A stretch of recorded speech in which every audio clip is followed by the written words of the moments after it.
principais veículos de comunicação temos ouvido várias notícias com relação a santas casas no estado de São Paulo. Muitas santas casas têm fechado as portas ou têm fechado alguns tipos de atendimentos de especialidades ou outros atendimentos. E hoje a gente está aqui na Santa Casa de São Joaquim da Barra para discutir um pouco sobre esse assunto, para falar como que está a Santa Casa de São Joaquim e até comentar um pouco sobre esses detalhes. E hoje eu converso com o João Alberto Destro, que é superintendente da Santa Casa aqui de São Joaquim.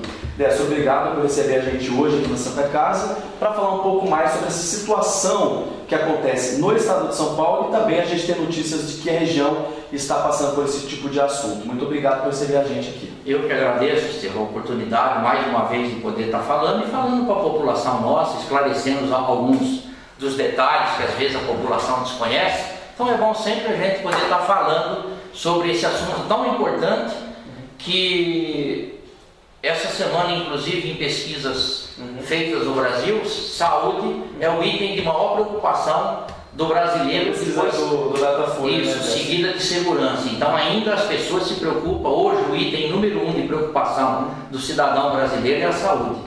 Décio, a gente tem observado, ouvido notícias na mídia, inclusive nacional, estadual, de santas casas que têm fechado as portas, têm fechado algum tipo de atendimento.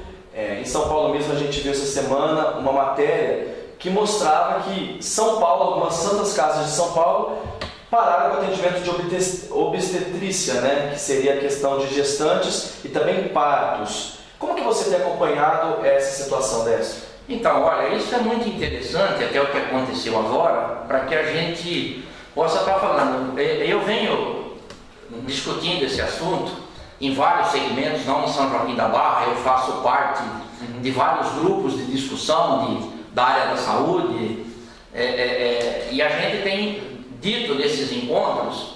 Recentemente eu tive um encontro em São Paulo também, da Federação das Misericórdias do Brasil, onde a gente tem discutido esse assunto. O Brasil, só para você ter uma ideia, ele tem 2.100 santas casas. Isso significa que mais de 60% de todos os leitos do Brasil, eles estão dentro de santas casas. Os hospitais públicos e os hospitais privados respondem com 40% dos leitos disponíveis no Brasil. As santas casas são detentoras de 60% dos leitos. E a gente tem visto que nem o governo estadual e o estadual um pouco menos, mas o federal, ele tem dado muito pouca prioridade para santas casas. E dessas 2.100 santas casas que nós temos hoje no Brasil, isso são dados da Federação das Misericórdias e da Confederação Brasileira de Hospital, 83% delas estão prestes a fechar as portas, o que é um número assustador. Você imagina se o Brasil perder 83% de todos os leitos que tem, o que vai acontecer? Vai virar um caos. Então hoje são poucas as santas casas que têm uma economia sólida. Na região, Destro, desculpa interromper você tem notícia de quais santas casas que têm passado por dificuldades e ameaçam, inclusive, fechar as portas? Aqui na região de São Joaquim? A maioria das santas casas da região, a nossa região aqui, a região que a gente chama de Alta Anhanguera, que era Alta Mogiana, hoje é Alta Anhanguera, é uma região que até tem uma região que as santas casas têm sido melhor cuidadas, as gestões feitas nessas santas casas têm sido muito boas. E a gente tem aqui, por exemplo, Orlândia, São Joaquim e Ituverava, são santas casas que não têm dinheiro sobrando, mas também não têm dívida. Se você pegar ali um pouco mais para frente, Igarapava, Miguelópolis, Viradouro e não sei o que mais, as portas estão se fechando. Essas santas casas já não fecharam por milagre da população que ajuda, que faz alguma coisa, que leva recursos. Mas a tendência é que essas santas casas desapareçam em pouco tempo. E, só para complementar aquele raciocínio, precisou de uma grande santa casa fechar a porta para a população e as autoridades olhar para o lado das santas casas. Na semana retrasada nós tivemos aí o fechamento da Santa Casa de São Paulo. Pra você ter uma ideia, a Santa Casa de São Paulo é o maior hospital da América Latina. Um dos maiores hospitais da América Latina. Ela faz 3.000 atendimentos dia. Então, quando fechou a Santa Casa de São Paulo, acordou uma série de segmentos, Ministério Público e tal, para ver o que é que está acontecendo. Ó, nós precisamos de uma ação civil pública para ver o que está acontecendo. Enquanto as santas casas pequenas estavam sofrendo, achava-se que era incompetência administrativa. O próprio governo disse que as santas casas vão mal porque os administradores são ruins. Então precisou da Santa Casa de São Paulo fechar as portas para que houvesse um alarme nacional de dizer o seguinte: alguma coisa tem que ser feita porque as santas casas vão fechar. Mas como que funciona o repasse do dinheiro para os atendimentos para a Santa Casa, inclusive aqui de São Joaquim, que até você disse que não está sobrando dinheiro, mas também não está com dívida, está bem administrada no caso. Como que funciona o repasse? Vocês recebem dinheiro dos atendimentos apenas da Federação da União? Como que funciona? Não, a gente recebe o seguinte, a gente chama de gestão isso. A gestão em São Joaquim da Barra, a gente chama ela de gestão estadual, ou seja, a Santa Casa ela tem um contrato com o governo do estado de São Paulo, e isso é importante que a gente diga: a Santa Casa não é um hospital público, a Santa Casa não é hospital de prefeitura, nem hospital do estado, nem hospital da União. A Santa Casa é uma empresa privada que faz contrato com o estado para prestar serviço para a comunidade. Esse contrato recebe o nome técnico de contrato convênio, e nesse contrato convênio estipula-se quais são as regras de atendimento. Então nós temos uma quantidade de pessoas que nós podemos atender, e se nós atendermos, uma quantidade de recurso financeiro destinado para isso. Ocorre que esse é o grande vilão dessa situação, porque os recursos financeiros que são repassados, eles são insuficientes para cobrir os custos. Quando você me disse o seguinte: olha, mas a maioria das maternidades do Brasil estão fechando as portas. Obviamente que vai fechar as portas. Hoje um parto, para você ter uma ideia, principalmente quando você fala em maternidades de alto risco, um parto ele custa entre R$ 1.800 e R$ 2.500 um parto de alto risco. Um parto comum de uma pessoa que chega na Santa Casa para fazer uma cesariana pelo SUS, ela custa para o hospital em torno de R$ 1.200, que é todo o serviço médico, é todo o serviço de enfermagem, são os anestésicos, são os fios de sutura, toda a atenção à criança, a recepção dessa criança que nasceu e tal. E a Santa Casa recebe hoje para fazer um parto R$ 66. E quem que banca? Aí quem banca? Não tem quem banca, é prejuízo. Então hoje, eu já disse em algumas oportunidades, e vou ser sempre repetitivo para que a gente fixa essa ideia junto à população. A Santa Casa de São Joaquim, ela recebe menos de R$ 300 mil por mês para atender toda a população e toda a região. O que significa que isso, se você dividir e multiplicar, nós temos R$ 10 mil por dia. A folha de pagamento da Santa Casa custa R$ 30 mil por dia. Só a folha de pagamento, sem contar material e medicamento. Então você tem um déficit operacional enorme. Aí você diz o seguinte: mas como que a Santa Casa, com déficit operacional, ela não deve? Então nós temos um sistema de gestão. Há muito tempo atrás, há mais de 20 anos atrás, nós decidimos que nós teríamos que criar alguma alternativa financeira, econômica financeira, para que a Santa Casa sobrevivesse. Porque com os recursos provenientes do SUS, ela estaria fadada ao fechamento.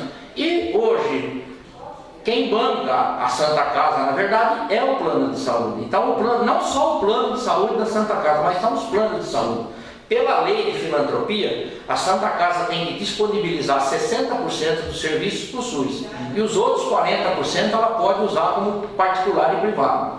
Acontece que os 60% do SUS, eles trazem para dentro da Santa Casa 20% dos recursos necessários. E os 40% que são alocados para plano de saúde e outras medicinas do grupo, elas respondem por 80% do recurso financeiro. Então, esse recurso financeiro proveniente do plano de saúde e dos outros convênios, eles trazem subsídio para que nós podemos atender a população que usa o SUS. Só agora a gente vê uma construção da UPA, da unidade de pronto atendimento, aqui na Avenida Orestes Queres, em frente à Estação do Saber. Vai ter também o SAMU, que vai fazer a triagem dos casos mais graves, dos casos que darão para ser atendidos na UPA. Caso essa UPA funcione corretamente, de acordo com as instruções e as regras existentes, isso vai ajudar a desafogar a Santa Casa, né? Vai ajudar. A gente já em outras oportunidades já dissemos a respeito da UPA. A gente entende que a UPA é uma conquista para São Joaquim da Barra. Tem que parabenizar o nosso prefeito Marcelo, né, que tem trazido essas conquistas para São Joaquim da Barra, e a UPA é uma das, acho que é a maior conquista, né?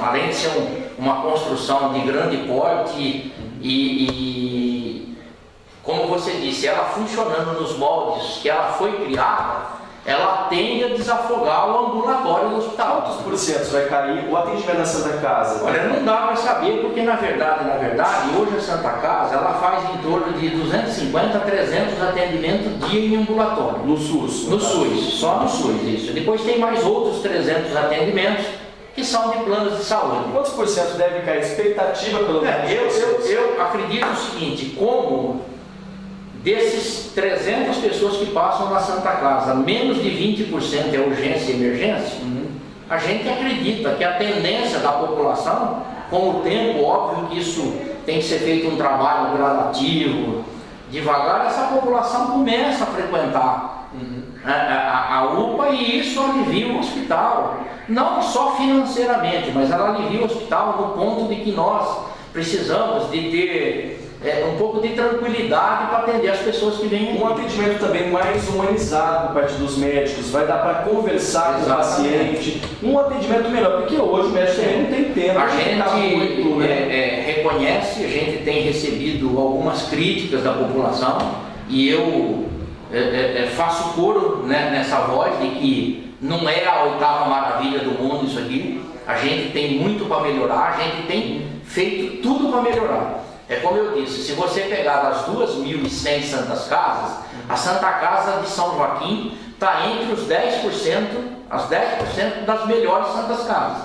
Que não tem dívida, não falta médico, não falta medicamento, não falta material cirúrgico, não falta nada disso. Um médico, contudo, a gente entende assim, que o médico nosso não está dando atenção corretamente para o doente, porque ele tem um volume muito grande de paciente para atender e ele acaba fazendo muito rápido. E a gente sabe que essa rapidez no atendimento leva o médico a cometer algumas falhas, ele conversa pouco com o paciente e você deixa a população descontente. O médico também, como você disse, não tem condições de atender grande volume de pessoas e ficar com o paciente também na sala por um grande período, né? Isso atrapalharia ainda mais a questão da espera. Ela não tem. E outra coisa, em virtude do pouco recurso financeiro, você não pode ter mais que um médico por jornada. Então, no SUS nós temos um médico por jornada 24 horas. E depois nós temos um outro médico no outro lado do hospital que atende o plano de saúde. Então, mas por que você não coloca 2 ou 3 plantonistas? Porque isso triplicaria o custo e automaticamente eu faliria muito mais rápido. Então, você tem que ter um médico, mas esse médico vai atender urgência e emergência, que essa é a função do hospital. O hospital, ele tem a sua característica de ser uma medicina secundária, né? Na sua opinião, o que falta em São Joaquim da Barra? Porque a gente vê que uma pessoa muitas vezes vai até o pronto-socorro, aí não fica satisfeito com o atendimento, vai até a unidade básica de saúde, não fica satisfeito, vem até a Santa Casa, aí nada supre aquela necessidade daquele paciente. Não falta uma reunião com as unidades de saúde, com a Secretaria de Saúde, também com a Santa Casa e os outros órgãos, para melhorar essa questão da triagem, não aqui na Santa Casa, mas em todos os setores da saúde, para evitar que isso aconteça? Primeiro, a gente tem algumas questões ali. Não pode confundir a saúde praticada pelo município com a saúde praticada na Santa Casa, que são coisas distintas, né? A segunda coisa é que a cidade de São Joaquim da Barra, na área da saúde, ela é atípica. A gente conhece os parâmetros de outras cidades e a gente conhece os parâmetros da Organização Mundial de Saúde. Hoje São Joaquim da Barra tem mais de 200% do número de consultas e de atendimento que deveria ter. Ou seja, a população, a gente não entende até agora por qual motivo ela busca sempre refúgio na área da saúde. Né? Talvez, eu não sei se falta lazer, se falta alguma atividade, que as pessoas buscam sempre o hospital, talvez por carência, por dificuldades psicológicas. A gente observa, e eu tenho observado muito isso, a gente tem estatística, que a grande maioria das pessoas que procuram o hospital ou o serviço de saúde, elas não estão doentes.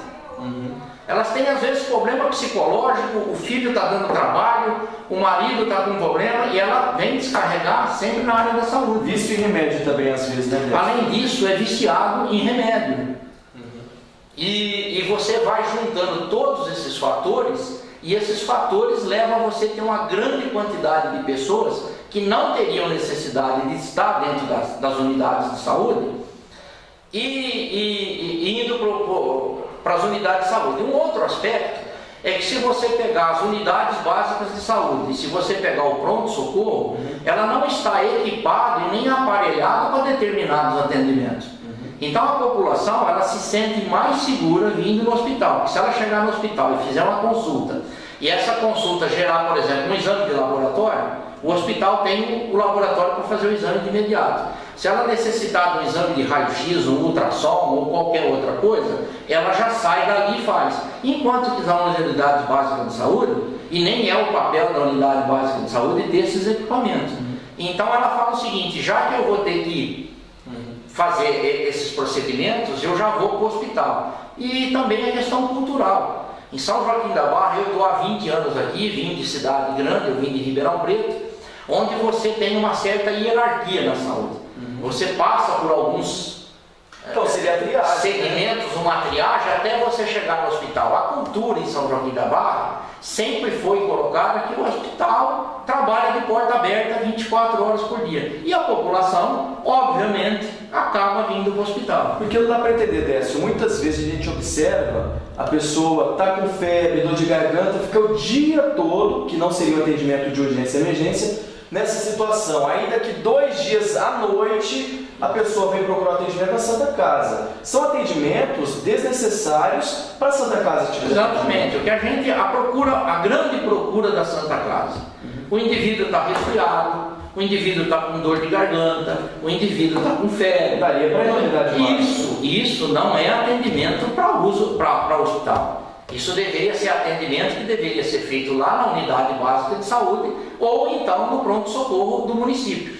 Mas a população, aquilo que eu te disse, ela tem uma cultura de vir para o hospital e automaticamente, sem querer obviamente, ela acaba atrapalhando aquele doente que realmente tinha que vir para o hospital. Precisaria de uma campanha e mudando essa campanha. A gente acredita que com a UPA, né? A gente acredita que com a UPA venha fazer esse papel. Vai ser obrigado porque o próprio SAMU já vai fazer. Isso, o próprio SAMU vai se encarregar de fazer essa triagem. Para a gente encerrar, Décio, na sua opinião, você como superintendente da Santa Casa, está há muito tempo nessa área, quais são os principais desafios de vocês da Santa Casa, né, agora com essa construção da UPA também, daqui para frente, na área da saúde, aqui na Santa Casa, que você vai precisar encarar, e também em São Joaquim, quais são os principais desafios? Na verdade, a medicina tem mudado muito nos últimos anos. E os avanços tecnológicos e os avanços científicos têm pregado o seguinte, que não adianta mais os hospitais ficar atrás de fazer medicina primária, porque disso ninguém morre. As pessoas precisam avançar. Então, São Joaquim da Barra precisa ter urgente uma hemodiálise. Para não precisar viajar também. Você imagina a dificuldade das pessoas que já estão doentes, que precisam se submeter a uma sessão de hemodiálise, ele tem que enfrentar um ônibus, ele tem que ficar sem comer. Nós tivemos uma matéria agora recente na Folha e no jornal A Cidade, em Ribeirão Preto, que diz inclusive de acidentes que estão acontecendo com pessoas que estão sendo transportadas para a hemodiálise, veículo batendo e matando as pessoas que estão ali dentro. Então a gente precisaria acabar com isso. Isso é uma coisa que da oncologia, da oncologia, falta aqui também, Décio? A área de oncologia já é uma área mais complicada, porque ela é uma área muito sofisticada. E a gente tem hoje os grandes centros oncológicos. Nós temos aqui no lado de São Joaquim da Barra e em Barretos, né, a Fundação Pio XII, que tem feito um trabalho na área oncológica muito boa, então você não adianta montar a área oncológica em São Joaquim. Mas eu vejo assim que A gente precisa avançar na área de hemodiálise, a gente tem que avançar na área de hemodinâmica, que são os cateterismos e as angioplastias. Quando você tem uma pessoa com problema cardíaco, precisa fazer cateterismo ou angioplastia, deveria ser feito aqui. A gente tem que avançar em algumas áreas. A gente tem que avançar na área de uma UTI neonatal. Né? Então são áreas que são os desafios que a gente deve ter daqui para frente. Agora, nós precisamos de recurso financeiro para poder implementar esses projetos. Uma coisa é certa, diz que a vida não tem preço. Se é um jargão popular, né? Só que ela tem custo. Saúde custa muito, tudo é muito caro. Hoje qualquer coisa na área da saúde custa uma verdadeira fortuna. E para comprar essas coisas, você precisa de recurso financeiro. Não tem mágica, né? Parcerias, né, Décio? Tá certo, Décio. Muito obrigado por receber a gente hoje aqui na Santa Casa de São Joaquim para falar sobre assuntos que envolvem toda a população, porque todo mundo precisa de atendimento, ou do SUS, ou do plano, ou de outra forma, né, em São Joaquim e também na região. Muito obrigado e sucesso aí nos trabalhos daqui para frente, né? Eu é que agradeço imensamente você estar aqui. Eu acho sempre importante a gente estar falando, esclarecendo a população. E eu acho o seguinte: o único mecanismo que nós temos para a população ficar esclarecida e conhecedora dos problemas, não estou negando que nós não temos problema. Talvez nós temos menos problema que os outros, mas temos problemas. É que a população comece a entender esse processo e entender a Santa Casa e ajudar. Chegar na porta do hospital e porque está esperando há 10 minutos, querer chutar a porta e quebrar o vidro ou puxar o cabelo da recepcionista, não vai ajudar em nada. Só vai piorar as coisas. Tumultuar também. Só vai tumultuar as coisas. Então a paciência vai fazer com que a gente tenha condições de estar sempre melhorando e sempre buscando uma solução. Não acredito que a curto prazo a gente resolva todos os problemas, mas nós estamos caminhando degrau a degrau até chegar num nível de qualidade esperado e desejado. Ok, conversamos, portanto, com o superintendente da Santa Casa aqui de São Joaquim da Barra, João Alberto Destro, falando um pouco sobre a situação das Santas Casas que têm fechado as portas e falando um pouco também sobre a situação econômica da Santa Casa aqui de São Joaquim e também sobre os atendimentos.